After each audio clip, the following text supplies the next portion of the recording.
Assalamualaikum warahmatullahi wabarakatuh. Alhamdulillah alladzi an'ama 'alaina ni'aman katsira hatta la tuhsa. Ashhadu an la ilaha illallah wahdahu la syarika lah wa ashhadu anna Muhammadan 'abduhu wa rasuluh. Allahumma shalli 'ala sayyidina Muhammad wa 'ala ali sayyidina Muhammad. Faya ayyuhal muslimun usikum wa nafsi bitaqwallah faqad fazal muttaqun. Qala ta'ala fil Qur'anil Karim. Bismillahirrahmanirrahim. Ya ayyuhal insanu ma gharraka bi rabbikal karim. Wa qala sallallahu alaihi wasallam al-haya'u la ya'ti illa bi khairin. Sadaqallah wa sadaqa Rasulullah sallallahu alaihi wasallam. Kaum muslimin jamaah salat Jumat a'azzakumullah. Demi Allah, dunia ini sangat singkat. Usia kita jauh lebih singkat dan yang tersisa dari usia kita jauh lebih singkat dari yang mungkin kita pikirkan dan kita bayangkan. Sudahkah kita bersungguh-sungguh menyiapkan bekal kepulangan kita kepada Allah? Sebaik-baik bekal itu adalah takwa. Maka saya berwasiat untuk diri dan hadirin sekalian, mari kita betul-betul sungguh-sungguh menyiapkan bekal takwa kita kepada Allah Subhanahu wa taala. Kaum muslimin a'azzakumullah. Tema khutbah kita kali ini tentang akhlak malu. Rasa malu, al-haya, malu. Akhlak yang jika ada pada diri setiap kita, insya Allah kita akan menjadi manusia yang baik. Tapi jika akhlak malu ini hilang dari kita, maka segala keburukan dan kehinaan akan ada pada diri kita. Akhlak jika ada pada satu bangsa, maka bangsa ini akan mulia. Tapi jika akhlak malu ini hilang dari satu bangsa, maka bangsa itu akan menjadi bangsa yang hina. Kaum muslimin azzakumullah. Akhlak yang disejajarkan dengan iman. Nabi Shallallahu alaihi wasallam bersabda, al-iman al-haya wal iman qurana'u jami'an. Malu dan iman itu adalah seperti dua sisi mata uang yang sama. Apabila malu hilang, maka iman akan menjadi hilang. Apabila iman hilang, maka rasa malu pun akan hilang. Jamaah sekalian a'azzakumullah. Apa rasa malu itu? Rasa malu adalah akhlak yang menghalangi kita untuk melakukan hal-hal yang tercela. Malu. Al-haya, hidup. Apa hubungannya jamaah sekalian? Apabila hati seseorang itu hidup, maka akan hidup juga rasa malu pada seseorang itu. Apabila hati seseorang sudah mati, maka rasa malu pun akan mati dari orang itu. Orang itu sudah tidak punya malu lagi. Kaum muslimin jamaah salat Jumat a'azzakumullah. Maka ada pepatah Arab yang berbunyi akmalun nasi hayatan akmaluhum hayaan. Orang yang paling sempurna kehidupannya adalah orang yang sempurna juga rasa malunya. Kalau rasa malu ada, maka insya Allah kita akan menjadi pribadi-pribadi yang baik. Pribadi-pribadi yang memiliki akhlak-akhlak sempurna dan baik. Jamaah sekalian yang dimuliakan Allah Subhanahu wa taala. Sayangnya masyarakat kita tidak mampu membedakan mana itu malu, mana itu minder. Minder itu kalau disuruh azan nggak mau, itu minder. Minder kalau jadi imam nggak berani, itu minder. Minder lahir dari perasaan takut, cemas. Perasaan tidak memiliki kemampuan, itu minder. Tapi malu adalah sifat dari pribadi yang kuat. Malu dong, usia sudah 40 tahun, hafalannya cuma juz amma doang, malu. Malu dong, sudah usia 40 tahun, nggak bisa baca Quran. Malu Malu dong dari dulu jadi orang Islam, sholatnya cuma yang wajib doang, sunnah nggak pernah. Malu dong. Warung, kantor dekat masjid, tapi nggak ke masjid. Mana rasa malunya? Maka Nabi Shallallahu Alaihi Wasallam bersabda, al-haya'u la ya'ti illa bi khairin. Malu itu tidak mendatangkan kecuali kebaikan. Al-haya'u kulluhu khair, kata Nabi. Malu semuanya baik.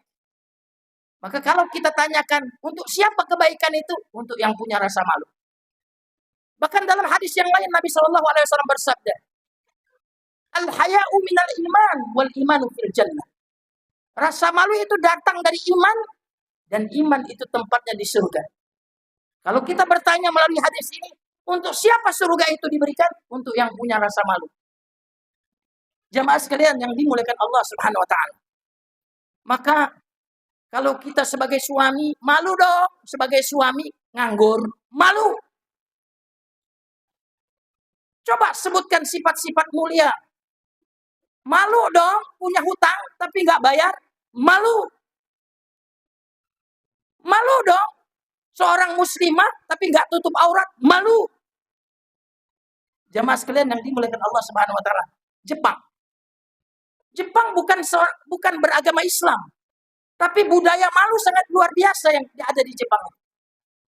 Makanya menteri-menteri di Jepang, kalau ada kasus misalkan mati lampu selama 1 hari, menteri yang terkait dengan menteri itu mundur. Diisukan korupsi, baru isu, mundur. Kenapa? Malu. Kalau kita kadang-kadang sudah terbukti gagal dan menyengsarakan rakyat, tapi nggak punya malu, ingin terus saja periode. Kalau sudah nambah periode, ingin terus saja bikin dinasti, nggak punya malu. Jemaah sekalian yang dimuliakan Allah, coba kita perhatikan bagaimana rakyat yang sedang dalam kondisi sulit.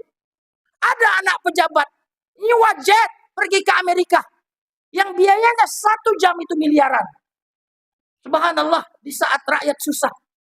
Ada kok anak-anak pejabat yang justru nggak punya malu, hidup di atas penderitaan rakyat Indonesia. Maka malu ini harus menjadi budaya yang harus kita lestarikan di negeri yang kita cintai ini. Nabi Shallallahu Alaihi Wasallam bersabda dalam sebuah hadis, Innallaha idza arada ayyuhlika abdan naza'a minhul haya. Kata Nabi Shallallahu Alaihi Wasallam, apabila Allah ingin menghancurkan seorang hamba, Allah cabut rasa malu dari orang itu. Kalau sudah dicabut rasa malu, kata Nabi, lam talqahu illa ayyakuna mukitan au mumkitan. Maka orang ini akan menjadi orang yang dibenci, karena nggak punya malu. Kalau sudah demikian, kata Nabi, naza'at minhul amanah. Kalau malu sudah hilang, yang dicabut berikutnya apa? Amanah. Kalau sudah amanah tidak ada, apa yang terjadi? Khainan. Dia menjadi pengkhianat. Jadi kalau pemimpin nggak punya malu, nggak mungkin dia punya amanat. Kalau amanat sudah dicabut, maka akan menjadi pengkhianat. Dan kata Nabi Shallallahu Alaihi Wasallam, kalau sudah dicabut amanat, apa yang dicabut berikutnya? Kata Nabi, dicabut dari orang itu adalah nuzi'at minhur rahmah. Rahmat, kasih sayang udah nggak ada. Udah nggak peduli dengan penderitaan rakyat. Kenapa? Udah hilang malu, cabut amanat, hilang rahmat. Dan kalau sudah demikian, orang yang seperti itu mal'unan, kata Nabi, terlaknat. Dan kalau sudah demikian, kata Nabi, yang tercabut terakhir kali adalah nuzi'at minhu rifqatul Islam. Ikatan Islam dari orang itu sudah tidak ada, meskipun dia beragama Islam. Sesungguhnya itu hanya casing belaka. Jamaah sekalian yang dimuliakan Allah Subhanahu wa taala. Jika awal kebaikan adalah rasa malu, maka awal dari kehancuran adalah hilangnya rasa malu. Kaum muslimin azzakumullah. Sekarang bagaimana caranya kita bisa memiliki rasa malu? Untuk memiliki rasa malu ini, maka saya akan kisahkan sebuah kisah yang sangat masyhur. Seorang pemuda yang mendatangi seorang Syekh Ibrahim bin Adham. Kata anak muda ini, Syekh, dullani, tunjukkan kepadaku nasihat yang membuat aku benar-benar bertobat. Karena selama ini aku bertobat, tapi kumat. Dullani ala asya'in yahmiluni ala taubah. Tunjukkan kepadaku sesuatu yang membawaku kepada taubat yang nasuha. Maka apa jawaban Syekh ini? Dan mudah-mudahan jawaban Syekh ini akan membuat kita memiliki rasa malu.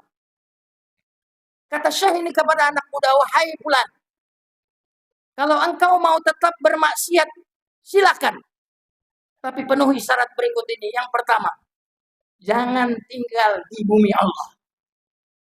Silakan maksiat, tapi jangan tinggal di bumi Allah.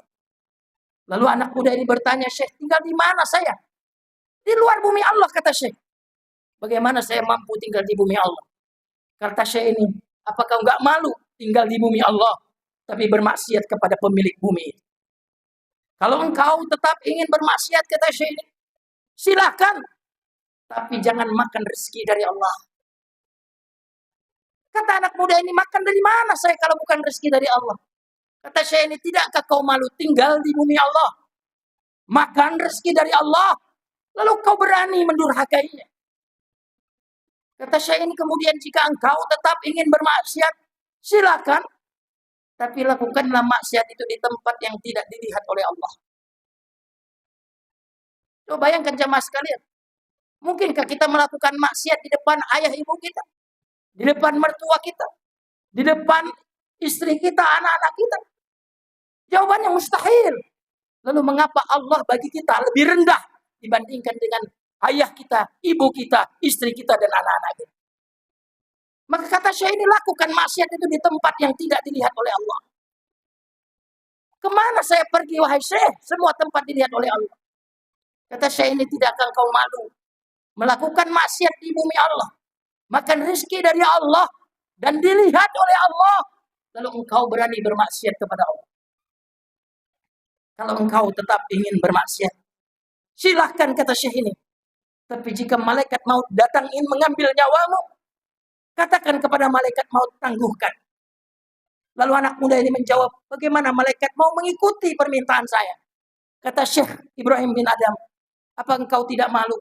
Seandainya engkau bermaksiat, lalu malaikat maut datang mencabut nyawamu. Jika engkau tetap ingin bermaksiat, nanti di neraka, saat malaikat Zabaniyah, faliyad'u nadiyah, sanad'u Zabaniyah, saat malaikat Zabaniyah mendorongmu ke dalam neraka, lawanlah. Kata anak muda ini, bagaimana saya bisa menang melawan malaikat Zabaniyah? Kata Syekh, apakah setelah semua itu engkau tidak malu bermaksiat kepada Allah Subhanahu wa taala? Maka Allah berfirman dalam surat Al-Infitar, ya ayyuhal insanu ma gharraka bi rabbikal karim. Wahai manusia, apa yang membuat engkau durhaka kepada Rabbmu Al-Karim, yang sangat baik kepadamu? Imam Ghazali mengatakan Al-Karim itu adalah yang bila berjanji menepati janji, yang bila memberi melampaui batas harapan sang pengharapnya. Dia yang tidak peduli berapa dan kepada siapa dia memberi. Dia yang marah kalau ada permintaan dipanjatkan kepada selain dia. Itulah Al-Karim. Maka Allah menyinggung kita. Allah itu sangat karim kepadamu, memberi engkau melebihi dari yang kau harapkan. Dia yang marah kalau engkau minta kepada selainnya. Apa yang membuat engkau durhaka kepada Rabb? Jamaah sekalian yang dimuliakan Allah, jika kisah tadi belum menumbuhkan rasa malu ke dalam hati kita, maka dengarkan dengan hatimu hadis kursi berikut ini. Allah berfirman dalam hadis kursi diriwayatkan oleh Imam Tabrani, inni wal insu wal jinnu fi naba'in azim.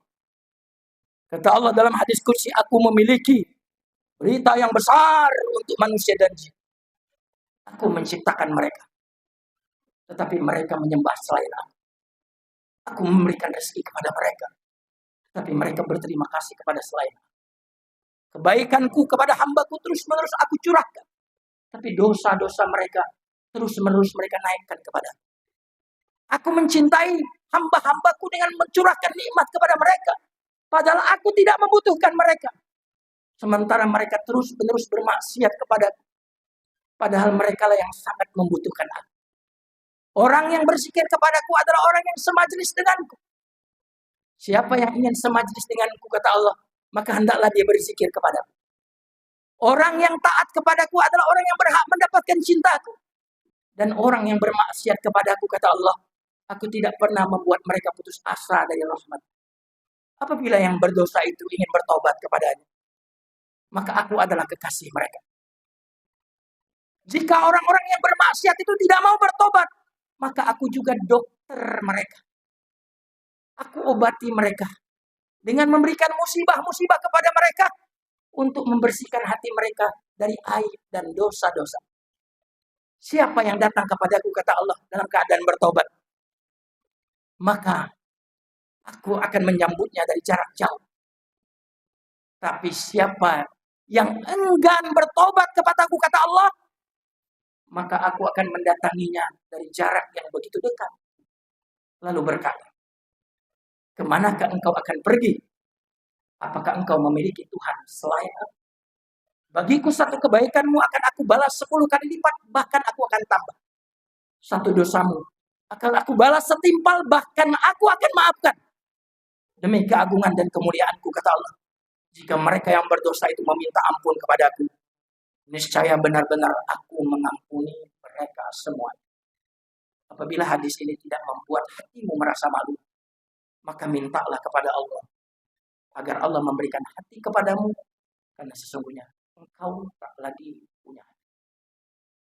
Dan di depan kita saat ini ada saudara-saudara kita digenosida oleh Israel, laknatullah. Kita tidak bisa berperang bersama mereka. Tubuh kita tidak bisa bersama mereka. Maka apakah kita tidak malu kalau kita tidak pernah memberikan bantuan kepada mereka, dukungan kepada mereka dengan apapun yang kita bisa? Di mana la ilaha illallah yang kau kumandangkan itu, jika hatimu tak bergetar saat ada saudaramu dibantai dimanapun mereka berada? Maka saya ingatkan dengan satu hadis, dan hadis ini sangat luar biasa. Kata Nabi, perumpamaan persaudaraan orang-orang yang beriman itu dalam cinta dan kasih sayang mereka seperti satu tubuh. Apabila salah satu anggota tubuh itu merasakan panas, demam, maka anggota tubuh yang lainnya juga akan merasakan sampai tidak bisa tidur. Hadis ini menarik. Kenapa Nabi mengibaratkan dengan satu tubuh? Karena tubuh ini connected. Tubuh ini tersambung, tidak terputus. Maka jika gigi sakit, tangan pun ikut karena tersambung. Maka ciri orang yang beriman itu adalah tersambung dengan saudara mukmin yang lain. Maka jika tidak ada rasa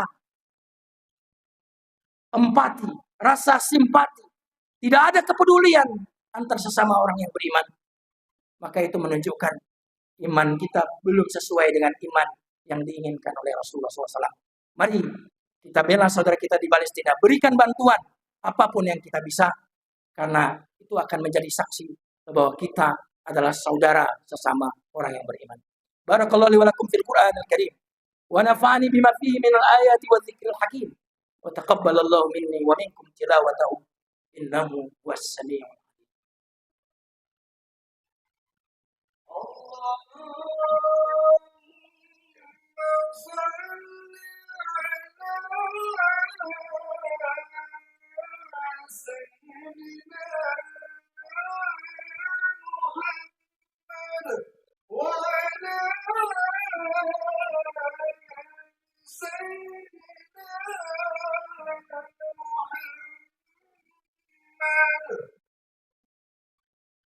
Alhamdulillah ala ihsan wa syukur lahu ala taufiqihi wa amtinani. Asyhadu an la ilaha illallah wa asyhadu anna Muhammadan abduhu wa rasuluh. Allahumma salli ala sayyidina Muhammadin wa ala ali sayyidina Muhammad. Fa ya ayyuhal muslimun, usikum wa nafsi bittaqwallah faqad fazal muttaqun. Qala ta'ala fil Qur'anil Karim, inna Allaha malaikatahu yusalluna 'alan nabi ya ayyuhalladzina amanu sallu 'alaihi wa sallimu taslima. Wa qala aidan wa qala rabbukum ud'uni astajib lakum. Di akhir khutbah ini mari kita sama-sama berdoa dengan hati yang penuh keyakinan dan penuh harapan kepada Allah Subhanahu wa taala. Astaghfirullahalazim. Astaghfirullahalazim. Astaghfirullahalazim. اللهم صل على سيدنا محمد وعلى آل سيدنا محمد. الحمد لله رب العالمين حمدا يوافي نعمه ويكافي مزيده. يا ربنا لك الحمد كما ينبغي لجلال وجهك الكريم وعظيم سلطانك. اللهم املأ قلوبنا حياء منك. اللهم املأ قلوبنا حياء منك. اللهم املأ قلوبنا حياء منك. اللهم املأ قلوبنا حياة. اللهم أحيي قلبنا. اللهم يا محيي أحيي قلوبنا. يا مميت أمتنا على الشهادة في سبيلك. اللهم انصر إخواننا المسلمين في فلسطين. اللهم انصرهم نصرا عزيزا. اللهم افتح لهم فتحا قريبا. اللهم أيدهم بتأييدك. اللهم أنزل عليهم من سكينتك وإمدادك ملائكة غلاظ تقاتل معهم وتدافع عن حرمتك وأرضك. اللهم أهلك اليهود ومن والهم. اللهم أنزل على اليهود بأسك الذي لا يرد عن القوم المجرمين. اللهم اغفر للمسلمين والمسلمات والمؤمنين والمؤمنات الأحياء والأموات برحمتك يا أرحم الراحمين. ربنا آتنا في الدنيا حسنة وفي الآخرة حسنة وقنا عذاب النار. سبحان ربك رب العزة عما يصفون والسلام على المرسلين والحمد لله رب العالمين. أقم الصلاة.